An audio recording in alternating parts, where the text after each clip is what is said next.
Hello friends, स्वागत है आपका आपके अपने चैनल सोनी स्टोरी पर। तो शुरू करते हैं आज की कहानी। एक 8 साल का बच्चा 1 रुपये का सिक्का मुट्ठी में लेकर एक दुकान पर जाकर पूछने लगा, क्या मुझे आपकी दुकान में ईश्वर मिलेंगे? दुकानदार ने यह बात सुनकर सिक्का नीचे फेंक दिया और बच्चे को गुस्सा होने लगा और अपनी दुकान से निकाल दिया। बच्चा पास की दुकान में जाकर 1 रुपये का सिक्का लेकर चुपचाप वहीं खड़ा रहा। तो दूसरे दुकानदार ने पूछा, ओ लड़के, 1 रुपये में तुम क्या चाहते हो? लड़के ने कहा, मुझे ईश्वर चाहिए। क्या आपकी दुकान में मिलेंगे? दूसरे दुकानदार ने भी उसे भगा दिया, लेकिन उस अबोध बालक ने हार नहीं मानी। एक दुकान से दूसरी दुकान, दूसरी से तीसरी, ऐसा करते करते कुल 40 दुकानों के चक्कर काटने के बाद एक बूढ़े दुकानदार के पास पहुंचा। उस बूढ़े दुकानदार ने पूछा, बेटा, क्या चाहिए तुम्हें? तो लड़के ने कहा, मुझे ईश्वर चाहिए। बूढ़े दुकानदार ने कहा, तुम ईश्वर को क्यों खरीदना चाहते हो? क्या करोगे ईश्वर को लेकर? पहली बार एक दुकानदार के मुंह से यह प्रश्न सुनकर बच्चे के चेहरे पर आशा की किरणें छा गई। लगता है इसी दुकान पर ही मिलेंगे ईश्वर।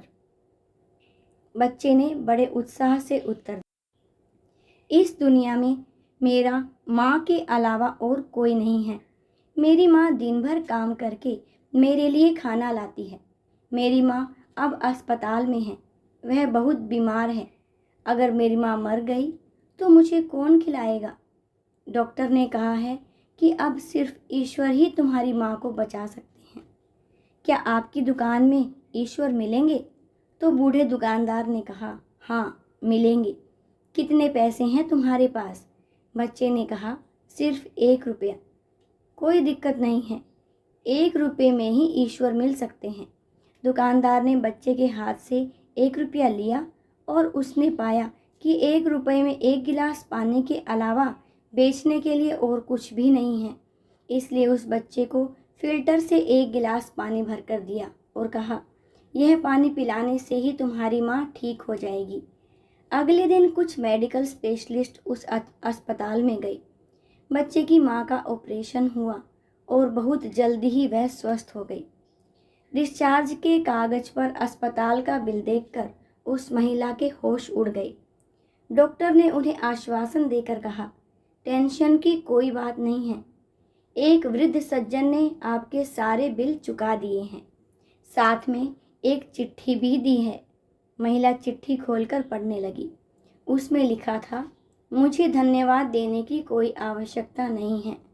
आपको तो स्वयं ईश्वर ने ही बचाया है। मैं तो सिर्फ एक जरिया हूँ। यदि आप धन्यवाद देना ही चाहती हैं तो अपने अबोध बच्चे को दीजिए, जो सिर्फ 1 रुपये लेकर नासमझों की तरह ईश्वर को ढूंढने निकल पड़ा।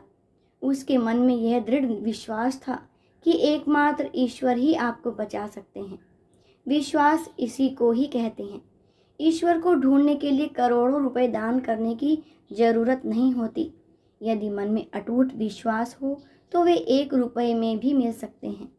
भगवान सिर्फ सच्ची श्रद्धा और विश्वास के भूखे हैं, कोई पैसों और झूठे दिखावे के नहीं।